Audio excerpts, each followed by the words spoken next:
Ahead of their crucial Game 2 encounter with the Indiana Pacers on Wednesday night, Cleveland Cavaliers head coach Tyronn Lue called for LeBron James to be aggressive from the tip and set the tone early. The King took Lue's instructions and did exactly that in stunning fashion as his huge first-quarter outburst led the Cavs to a vital win to level the series at 1-1.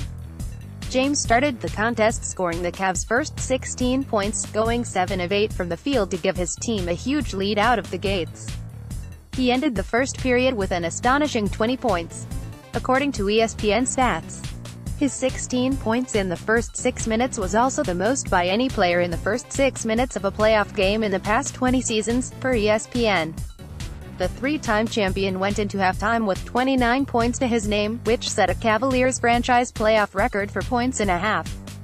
After the whirlwind start by LeBron, Indiana settled into the game and made it a close encounter for much of the second half as the game came down to the final minute. The Pacers missed some big shots down the stretch, and after James hit a couple of free throws to close it out, Cleveland claimed a 100-97 win. The Akron native finished with an incredible double-double of 46 points and 12 rebounds on an efficient 17 of 24 shooting. He also added 5 assists and 2 steals. According to ESPN, this was the 33-year-old's 20th career postseason game with at least 40 points, tying him with Jerry West for the second most ever and behind only Michael Jordan, who had 38. In their heavy Game 1 loss to the Pacers, the four-time MVP didn't attempt his first shot until the 1:52 mark in the first quarter. Coach Lue made sure that wasn't going to happen again and drew the first play up for his superstar last night. Coach Lue called up the first play for me and it went down, James said, per ESPN.